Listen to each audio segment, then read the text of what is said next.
nothing's more apart. Will my lover be there stead? Follow them to less the pain. The ceiling must be wrong.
And that was Like I Used To by Angel Olson and Sharon Van Etten.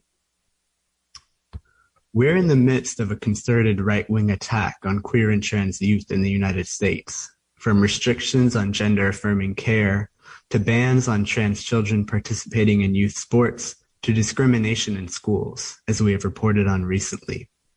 The urgent need to mobilize against these developments is clear. But sometimes in our efforts to fight against the most repressive elements of American society, we skip over the crucial question of what we are fighting for. What would a world where young queer and trans people are loved and supported look like?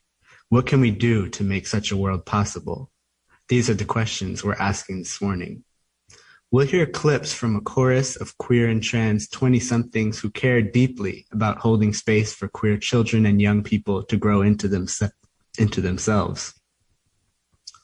We're on a first-name only basis this morning with our pre-recorded guests, in part to convey one of the core messages we want our young queer family to receive, that there are a lot of us in this world, living our true selves at all stages of life, and carrying forth our queer identities, which inspire us to build the liberated world we need.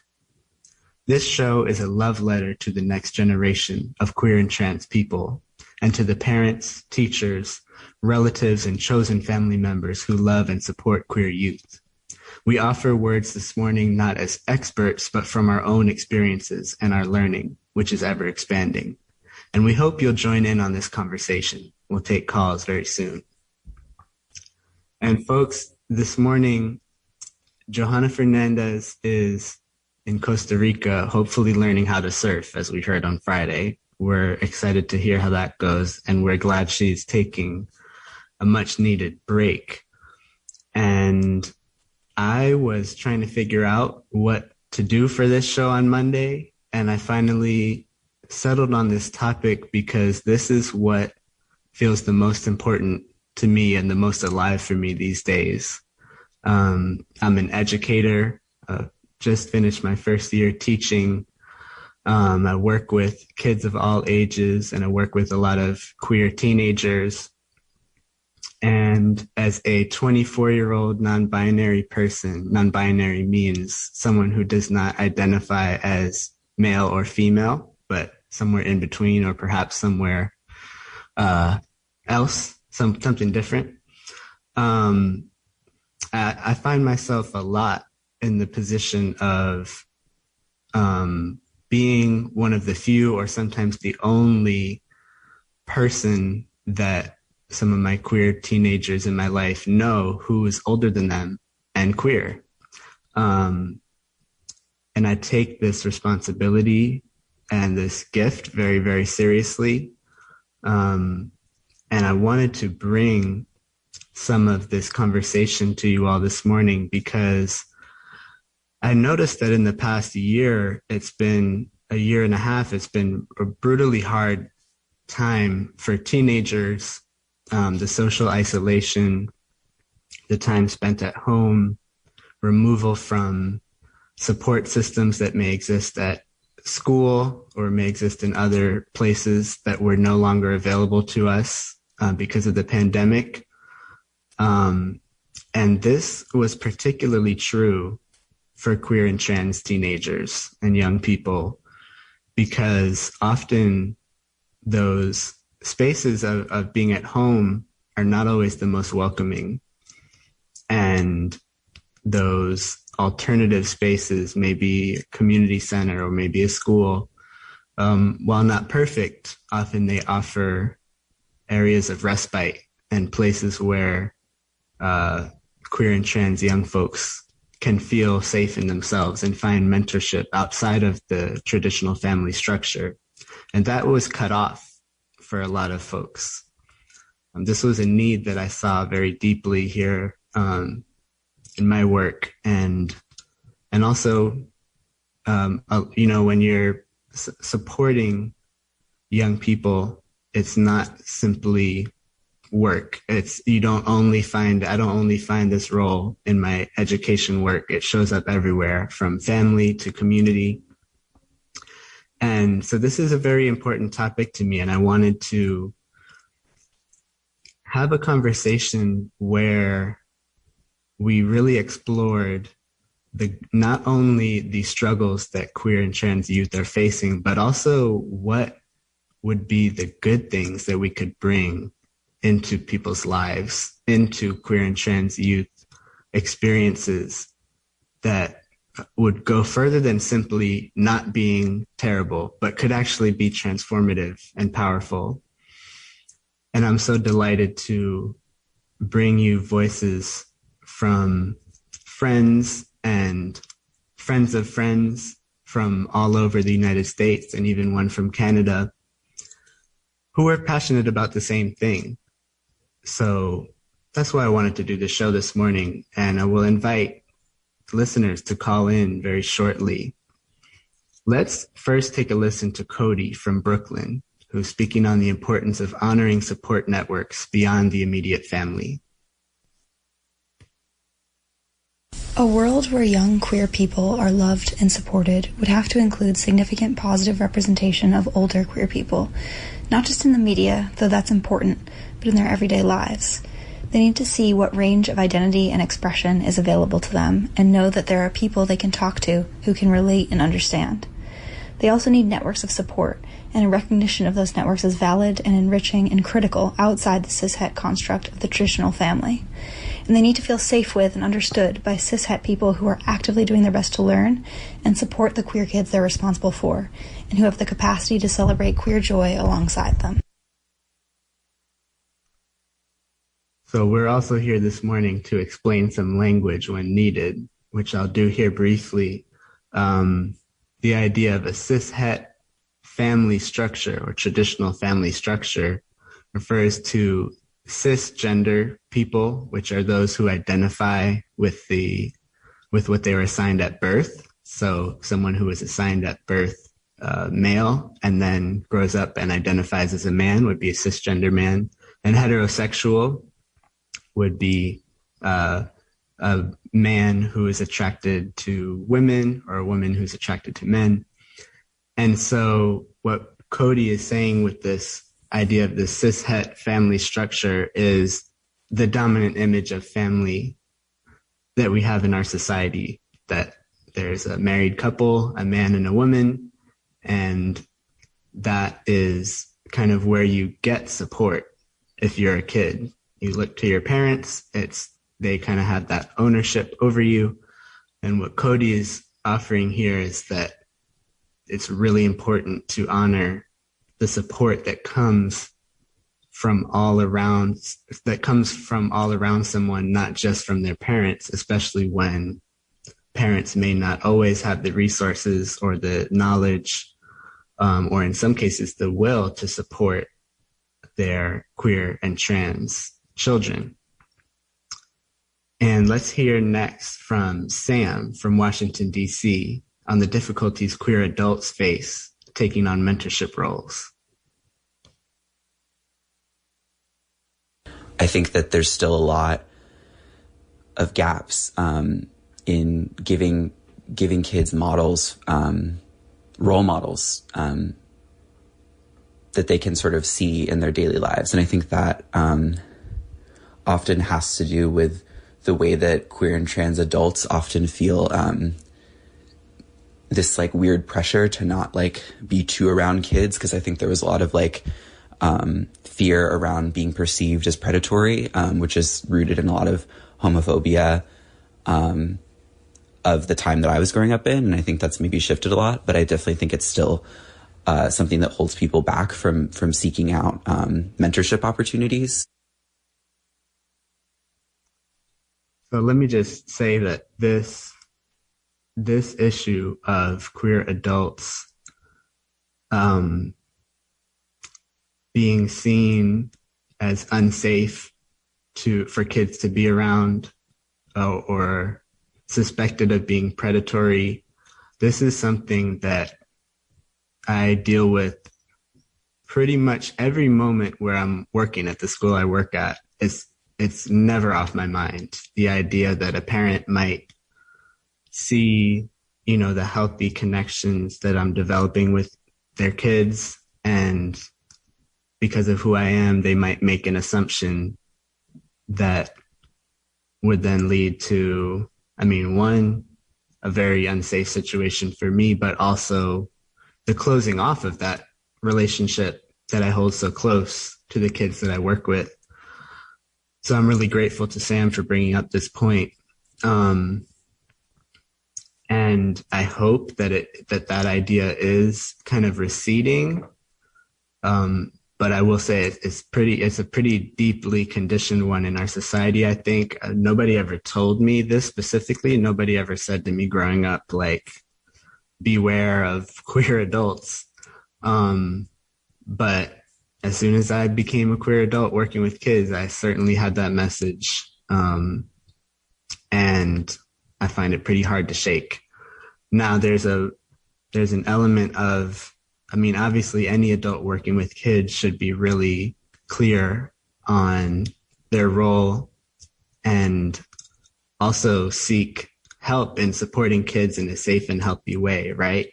And I think this is something that queer adults in particular take very seriously, both because of this assumption and knowing that is on people's minds, but also because of a deep sense of care for the kids that they're working with, and in some cases a knowledge of what it's like to be a kid and have an adult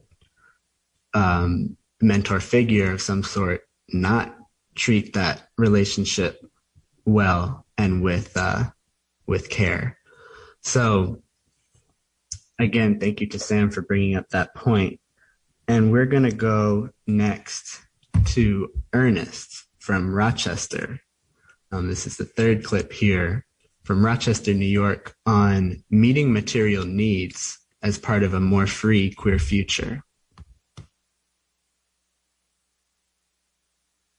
A world where young queer people are loved and supported is one where they have access to all the things that they need to survive and thrive. So I think this would mean access to food, healthcare, safe and affordable housing, and an end to carceral systems of policing and prisons. I think it would also mean an end to the gatekeeping of medical and legal resources that young people need to thrive. A world where young queer people are loved is also one where they have the ability to choose what makes them happiest and pursue that without having to worry about queerphobic violence that is often compounded on the axis of race and class. The violences that prevent a world where young queer people are loved are the violences of white supremacist imperial capitalism. And I think that in order to make this world possible, it is necessary to support and struggle against these systems, and aid those who have been struggling already.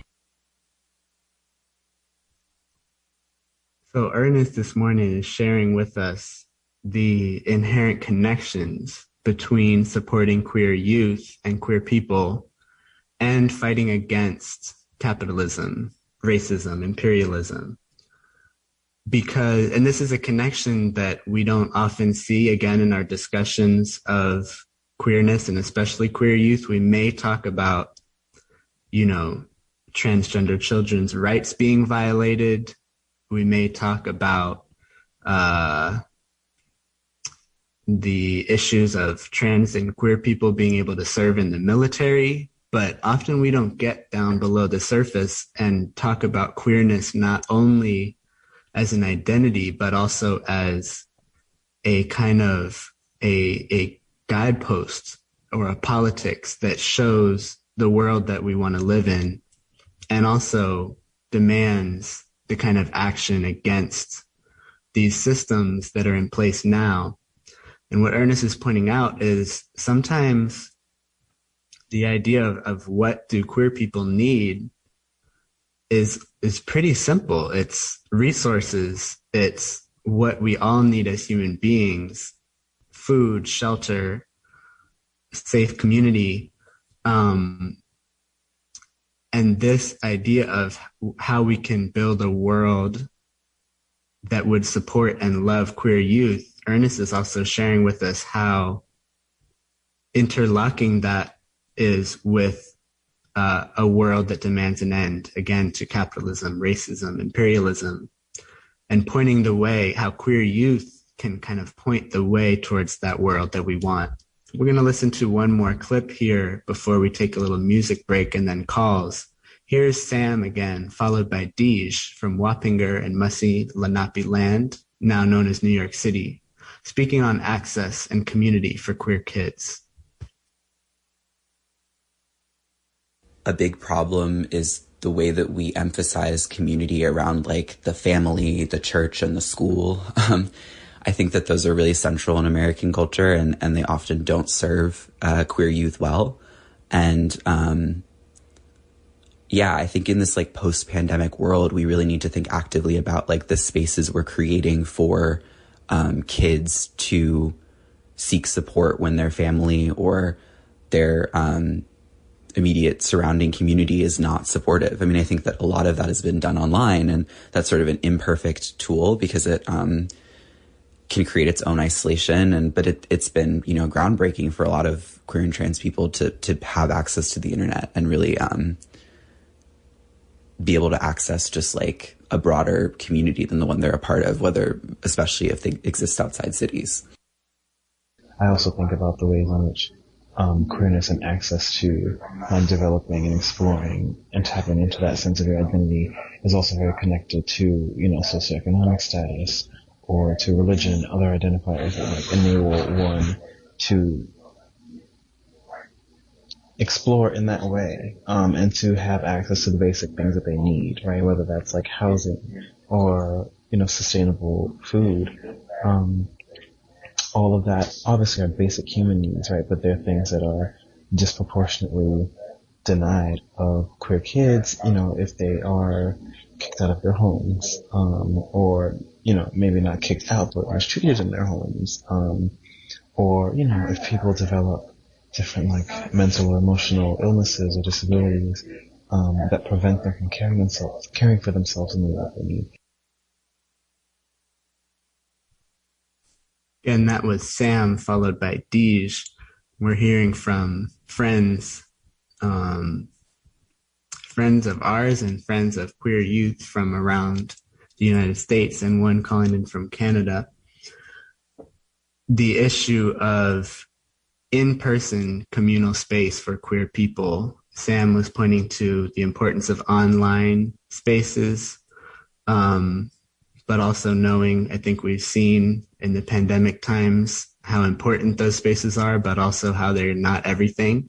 And we need those in-person spaces as well when family, when school, when church, or other spaces are not fitting that need of support for queer kids.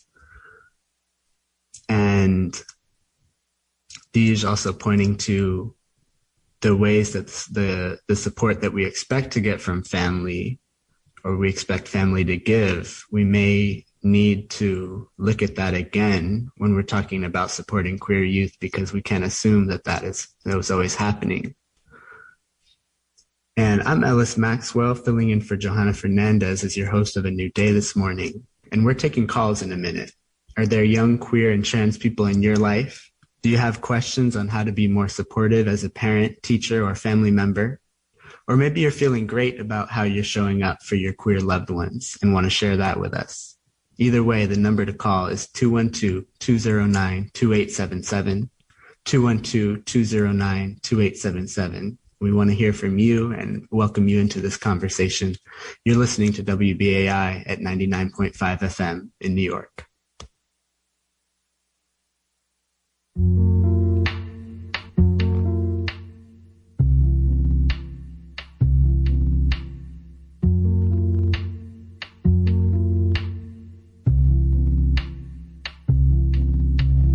Butterfly, butterfly, where you gonna go tonight? Wish I was just like you, maybe then you'd take me high, away from it all again, away from my troubles and my sins, away from the fears inside, away from the tears I try to hide away, 'cause I just wanna make you smile, but I know that'll take a while, 'cause I'm trying to find myself, and I just wanna make you proud, but I think that I'm running out of time to figure it out. Butterfly, butterfly, take me on your wings and fly.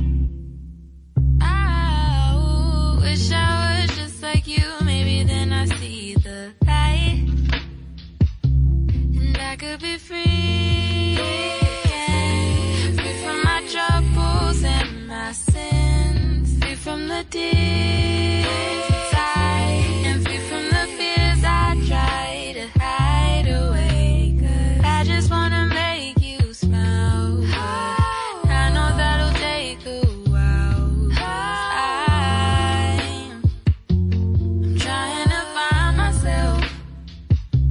Oh, and I just wanna make you, I think that I'm running out of time to figure it out, to figure it out. Oh,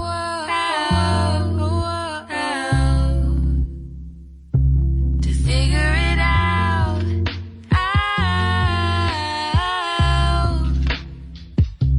To figure it out. I'm trying to figure this out. To figure it out. I'm trying to figure this out. That was Butterfly by Umi. And our music this morning wants to be part of this conversation. When asked in a recent interview what advice she would give to queer youth struggling with lack of representation in society, Umi, the artist you just heard, said, quote, "I know that if I chase my joy, then I can inspire more people to follow in that path," unquote. And we're continuing our conversation on building a world that loves and supports young queer and trans people. And we want to hear from you. We're inviting you into this conversation. Our line's open. The number to call is 212-209-2877. And we welcome you into this conversation for questions, advice you want to share or ask for. And we have one caller on the line. Let's take that caller. Caller, you're on the line. Tell us your name and where you're calling from. Hey, good morning. This is Trey. I'm calling from Rockland County. But Trey, good morning. Person, born in the Bronx. Welcome. Hey, you're having a really important show. So don't take the calls or the lack of calls at this moment to get you down. Because I'm telling you right now, when I heard you, I was like, wow, this is great. I'm going to tell you why. I'm 51. I've been out my whole life. That comes with a lot of baggage, a lot of pain. But I have watched my young cousins be able to come out with the family because of what I've already been through. So I know that sometimes you don't see it. I'm speaking to the older gay people right now. But when you carry that cross, what you are doing is allowing somebody younger than you that's going to come behind you to feel like they can do it. When they see you do it, they're not going to go through half the pain you're going to go through. But when they see you do it and make it through, it gives them the strength to do it. So I'm going to put that out there.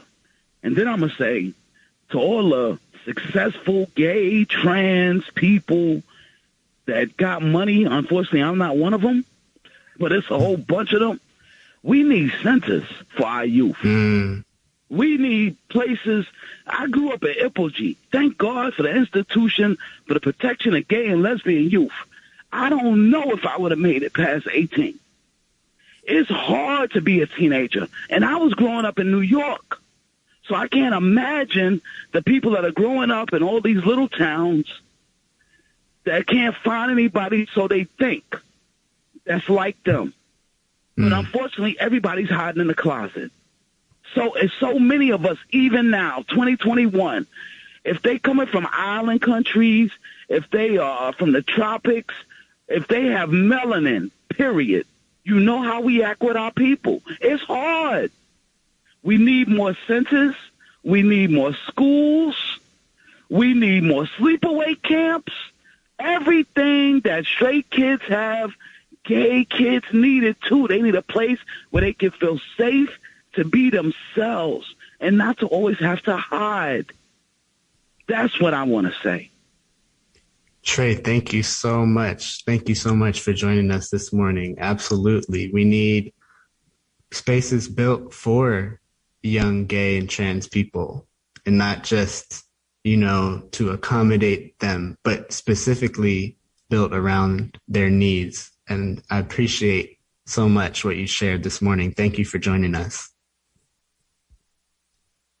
We're going to go to a clip. And first I would just say what Trey shared is extremely powerful to me. And just the experience last night of putting together this show as clips were coming in and hearing what people in all areas of the country were saying about this question of what does this world that would support and love queer people look like.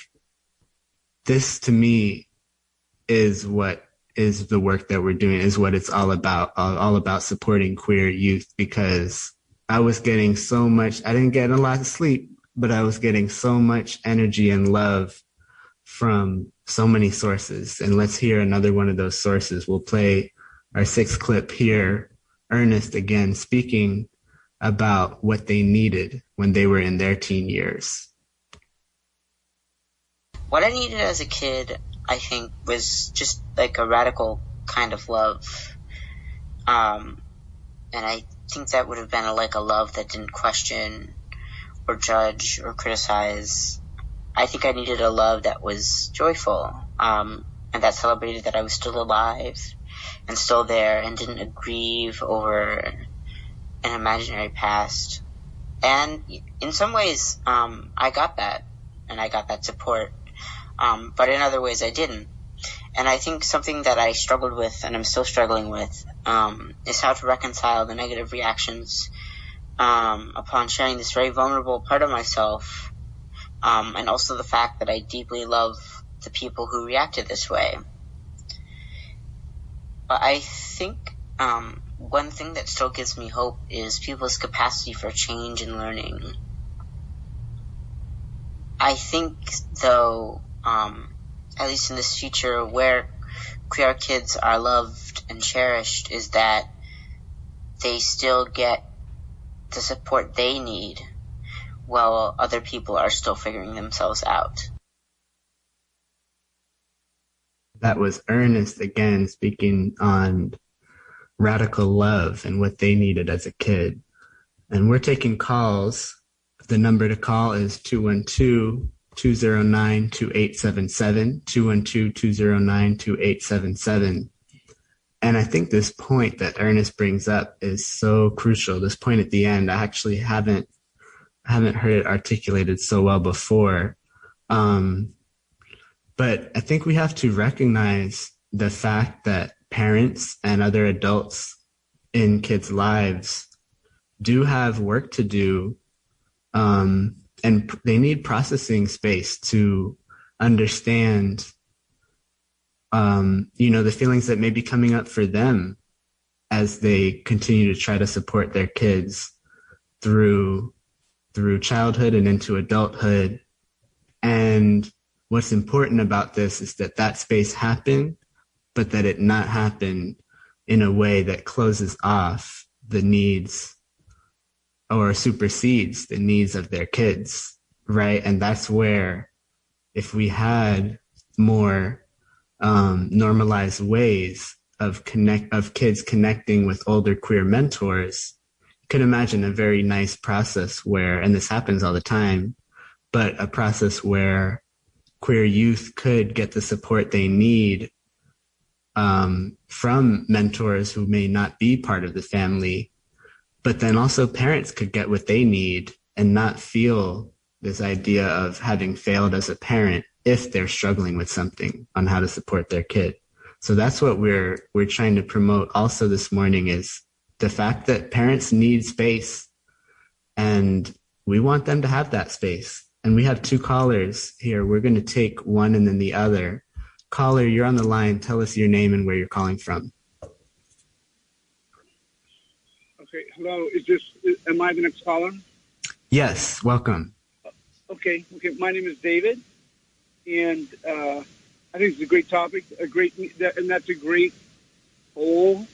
I myself am 65 years old. It's a great whole of the connection between mature adults, gay, etc., yes, and youth. But one thing that I'm going to mention is a bit different. I have a nephew who came out to me when he was around 11, 12, and as he developed, it became clear that something was not quite right, and there was a combination of family ignorance and neglect. But he is some kind of developmentally disabled, and he still is at age 40 developmentally disabled, and he has to live in a personal care home that we struggled to get for him through the whole, ragtag, partial welfare situation for people, especially for someone in a vague designation. But we finally did get a lawyer who got him designated as somebody who needs support. But he's living his life, I think, in a very thin way. He doesn't have his sexuality. There's no way for him to really exercise his sexuality. And I feel sad for him. So I just want to mention that gay youth can also gay people can also be developmentally disabled. And I've met some of them also here in my life in New York City through hookup apps. And it's kind of like some of them have expressed to me, and they have the ability to have some agency in their lives. Like they live in a home or a setting where they can meet other people. For my nephew is in a small town in Albany, Georgia, in southern Georgia. His possibilities are so small. But the guys that I meet here in the city, some of them express to me, in the hookup apps, I'm valued for my sexual existence, and that's about it. So I just want to put out, I'd like to find some networks or some people who are interested in helping developmentally disabled gay, lesbian, queer, bi, transgender people. Thank you so much, David. Thank you for sharing that important point. We're going to take our second caller, and then we'll speak on both calls. Caller, you're on the line. Tell us your name and where you're calling from. My name is Denise, and I'm calling from Brooklyn. Denise, welcome. First, I want to thank you so much, and thank you for the program. I really appreciate how you're covering it from a very holistic standpoint. Sometimes we at WBAI look at it in one dimension. Denise, can you speak a bit louder? We want to make sure we hear what you're saying. Sure. I was saying that sometimes on WBAI we look at it in a more one-dimensional way, where it only has to do with, let's say, race, as opposed to life condition. I also want to thank you for opening the line. The brother Trey that called initially, and the second gentleman, they were very knowledgeable and spoke very candidly. That's why I always think WBAI listeners are such interesting and life experienced human beings, and it's really good to hear what they have to say, and it's very, very good to hear the type of program that you've just created for us, and I greatly appreciate it. Thank you so much, Denise. Thank you. And what you're sharing is also speaking to what David, the last caller, mentioned, the importance of not just talking about one thing at a time, because life doesn't function with one thing at a time. David pointing to the importance of space for disabled queer youth and also adults, and realizing the ways that even if we see some people see value in our society in making space for queer folks and gay folks, that effort is often not extended to queer disabled folks. And absolutely crucial to bring those issues together. And we hope to continue to talk about that. We'll hear another clip here. We have a couple more clips, and we can take one or two more calls before the end of the hour. Here's Deej again, speaking on the importance of having space to just be.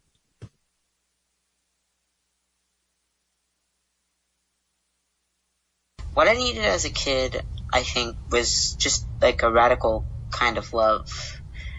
And I think that would have been a love that didn't question or judge or criticize. I think I needed a love that was joyful, and that celebrated that I was still alive and still there and didn't grieve over an imaginary past. And in some ways, I got that, and I got that support. But in other ways, I didn't. And I think something that I struggled with, and I'm still struggling with, is how to reconcile the negative reactions upon sharing this very vulnerable part of myself, and also the fact that I deeply love the people who reacted this way. But I think one thing that still gives me hope is people's capacity for change and learning. I think, though, at least in this future, where queer kids are loved and cherished, is that they still get the support they need while other people are still figuring themselves out. I would definitely say that a big part of what I needed as a queer teenager was just the space to be in all facets, to just exist and to explore and to think and feel uninhibitedly. I think a big part of queerness is so tied up with liberation often because it's inherently an embodiment of what it means to be free for so many people. And just being given that opportunity to live your life and express yourself in a way that doesn't have to be commodified or modified, or minimized or anything like that. I was very, very fortunate, even though it should be very baseline, right? But very fortunate to have a stable, loving home throughout all parts of my career identification journey. But that's something that is so absent for so many. And that was Deej. And And the importance of this idea of just having time and space to grow into yourself the way that all children should, and not being expected to suddenly know the answers to all questions that, again, maybe other people, maybe adults in your life have concerns about. And hearing Ernest's voice again, which was a mistake, but maybe not, because we clearly needed to hear it. I think this idea connects Ernest at the end, talking about adults who are still figuring things out. It's ironic. We often are told, a lot of times queerness for young people is kind of dismissed as, oh, you're still figuring things out. So we want to lift up the idea of figuring things out as an honorable path to be on, not an embarrassment or something to be ashamed of, and something that we can do at any age. We can be figuring things out our whole lives. This is what we want to be doing. And this is, again, where queer youth can kind of guide us. Let's listen to one last clip, Michu from Toronto, on the same question. What did you need as a younger queer person? I wish that when I was younger, someone had told me about the concept of a chosen family. And in a non-reductive way, not like, oh, your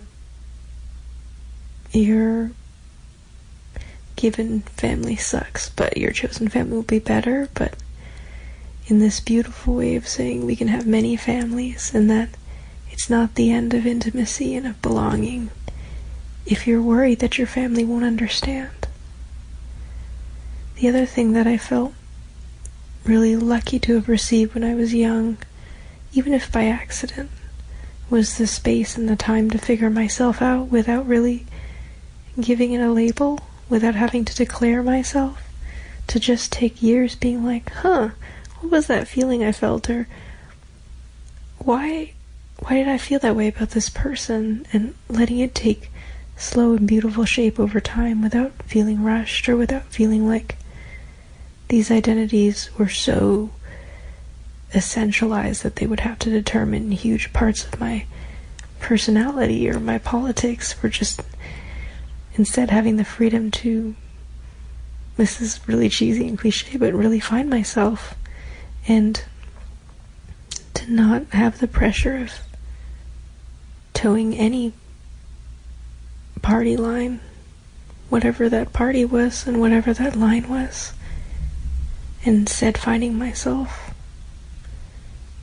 into my sexuality, into my politics, into who I realized I was, in a way that felt really authentic to me. Just that time was really wonderful to have. That was Michu from Toronto sharing their answer to the question, what did you need as a younger queer person? And we're at the end of our show here, and I am filled with gratitude to you, the listeners, to our amazing team here, and also to the friends who have called in or recorded messages to be played on this show.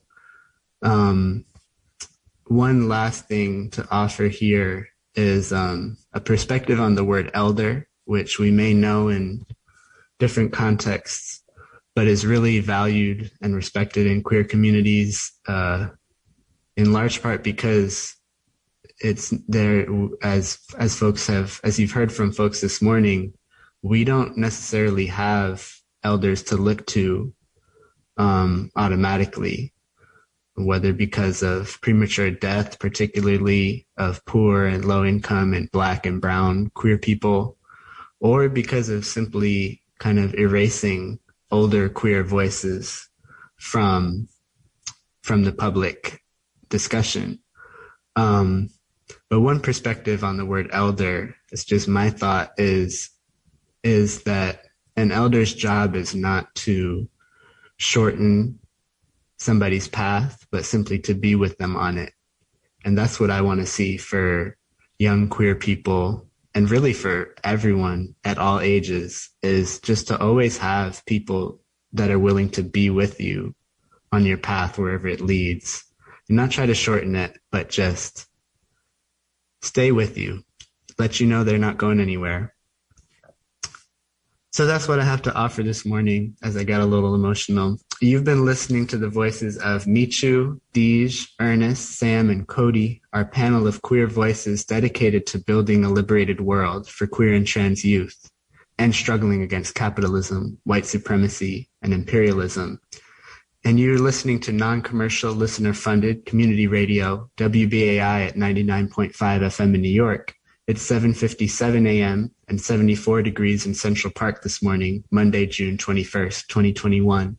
We're rebuilding the world together and ushering in a new day. This show is produced by Ajamu Sankofa, Marcos Maldonado Cruz, and Arushi Mohan. Special thanks to Marcos for incredible work making this show happen behind the scenes. Special thanks to Arushi Mohan for their work in connecting us with our guests this morning, bringing friends in, and thanks to our friends who shared their brilliance with us. Major thanks, finally, as always, to Michael G. Haskins, our board operator. We leave you with Safe by Maya Delilah. I'm your host for today, Ellis Maxwell. See you on Thursday.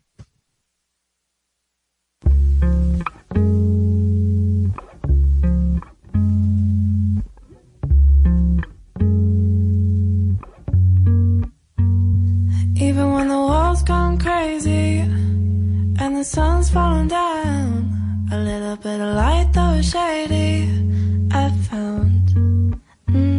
Stuck in my room, it ain't easy, counting my time out loud. But I don't mind if it goes any longer, 'cause it's you that I found. Let's get away into the blue. Any roadblock in our way, we'll drive on through. 'Cause you make me feel safe. You make me feel safe. You make me feel safe from it all. Oh, you make me feel safe. You're listening to WBAI in New York at 99.5 FM and WBAI.org on the web.